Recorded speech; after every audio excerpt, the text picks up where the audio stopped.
processed fats.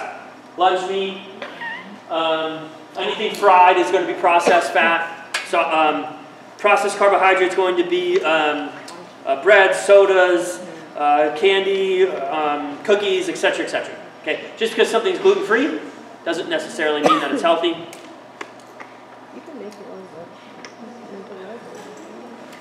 Okay, we're going to talk about alcohol really quick. Promise we're almost done. This went a lot longer than I wanted to, but that's okay, you guys are good.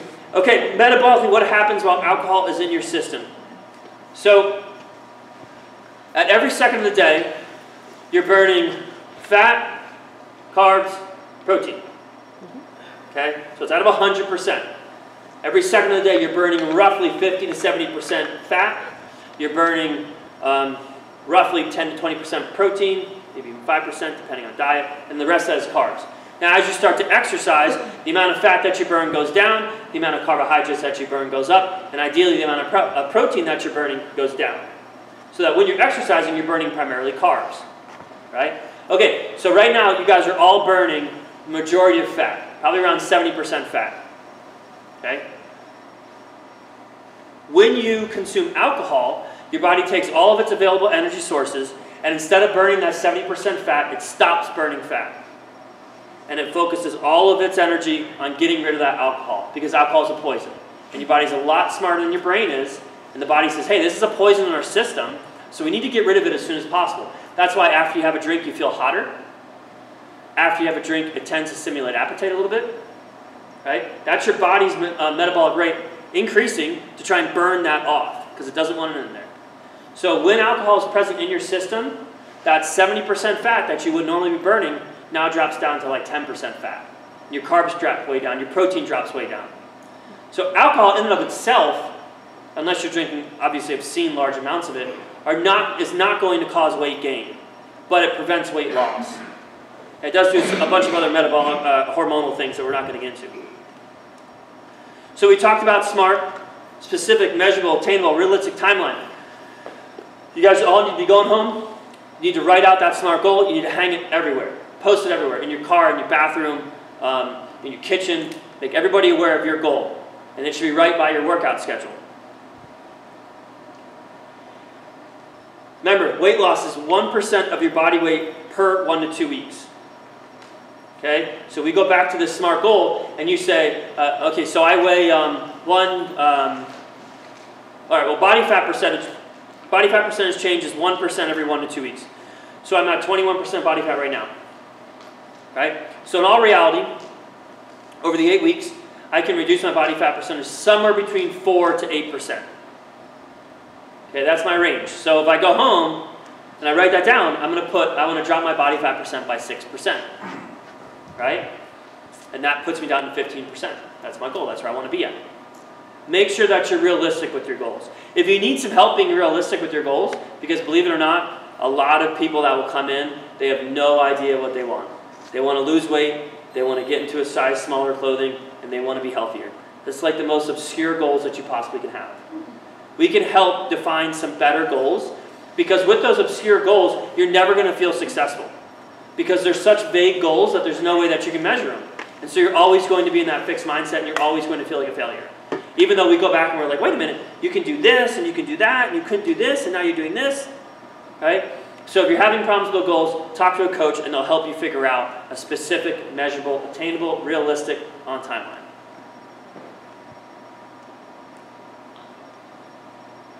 Okay, so this is another thing I want you to think about. Where would you be if you lost 1% of your body weight every 2 weeks? 1% doesn't seem like a lot. Right? If you're 200 pounds and you lose 2 pounds every 2 weeks, it doesn't seem like a lot. That's 4 pounds a month. That's 50 pounds in a year, and that's consistent loss. That's not 20 pounds in 3 months and then you don't lose anything for the next 8 months. Okay? So think about that. We already hit that. Realistic timeline. Okay, mini to macro goals. A collection of small to large goals that allow you to adopt a healthier lifestyle. Daily goals. Everybody should have daily goals. Your daily goal is essentially, and it's different for everybody. Okay, I just kind of jotted some things down. Get 4 servings of protein, fruits, and veggies, and fat. Maybe it's just get 4 servings of protein in. Maybe it's get 4 servings of fat in. Okay, maybe it's not all 4 of those things. But you have a daily goal that you're trying to hit every single day. Maybe it's just make it to the gym. My goal is just to get into the gym. That's my goal for today. Did I do it? Yes, I did. High five, success. Drink half to 3/4 of your body weight in water. Get to bed by 10 p.m., etc., etc. Okay, those are daily goals. Very small goals that you're able to congratulate yourself on and work towards. Weekly goals. Weekly goals, collection of daily goals. Work out 4 times, have 28 meals in a week. Lose a pound of fat, lose a 0.5% body fat, etc., etc. Bi-weekly goals. Okay? This is, I want you guys to do, all right, so for your daily goals, be grateful that you're capable and apparently healthy. Be grateful that you can get your ass out of bed and you can get into the gym. Because I've been to the place where you can't get out of bed. And I've been to the place where I wasn't healthy. And I didn't feel good.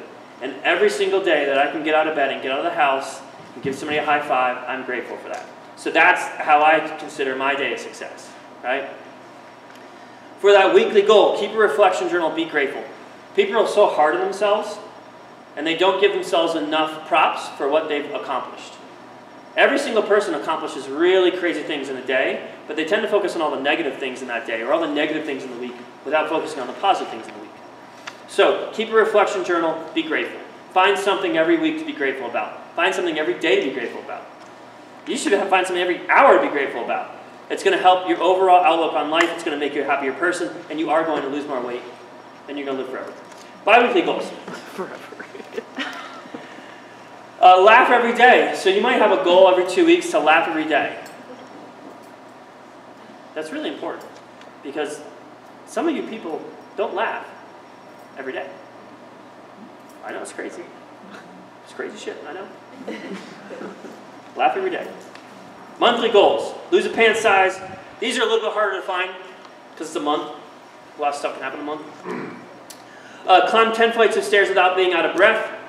Do a squat, lunge, push-up, pull-up with no pain. Do a perfect push-up. Those are all easily accomplishable within a month. Celebrate your success. Okay? Don't focus on negativity. Don't be in a fixed mindset. Okay? 3, 6, and 12 months. Again, much harder to define and figure out. Drop 5% body fat. Take a vacation. When was the last time somebody took a vacation in a year? Okay, wait, let me rephrase that. How many people have taken a vacation in the last year of greater than 1 week? Greater than? Greater than? Yeah, so at least 1 week or more. How many people have taken that? Okay, there we go. Does my staycation count? No, staycation does not count. Now, my staycation... No, because you're doing work. No. My staycation... You don't work on your house? Everything down. No. All right, then that might count. So plan a vacation. 8 weeks from now, plan a vacation. 12 weeks from now, plan a vacation. 4 months from now, plan a vacation. Celebrate life, climb a mountain. Because this shit can happen to you too. Alright, to be healthy, you must become stronger than yesterday. Remember this, you work out to be capable, you don't work out to lose weight. You eat better to feel better. You don't eat better to lose weight. Okay? You challenge yourself to feel alive. You treat yourself when you deserve it. And you become stronger than yesterday. You do all those things, you're going to lose weight. You do all those things, you'll have the body you want. I got 5 slides, I'm done. Okay. Fill your timeline with #FitFam role models. So, people are on social media, Instagram, Facebook, whatever. Find those things that inspire you and make sure that you see them in your newsfeed. Or make sure you see them on your timeline. Okay? So we got some pictures of people working out, we got a vacation spot, we got some clothing that you might want to fit into. Make sure you do all that stuff.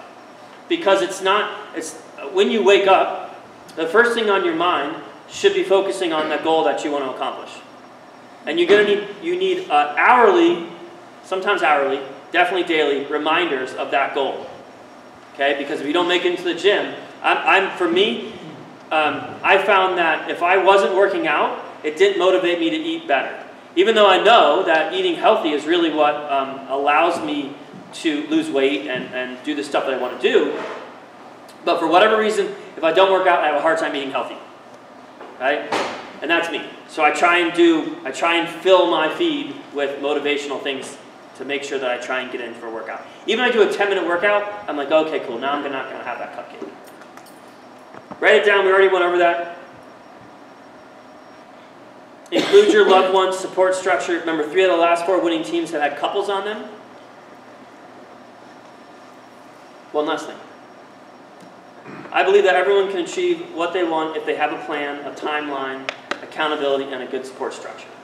And you're no different. Everybody can achieve that stuff. Does anybody have any questions? Holy shit, this is the longest presentation I ever did. You guys are all great. What do you got, Debbie? Are you going to add some team classes then?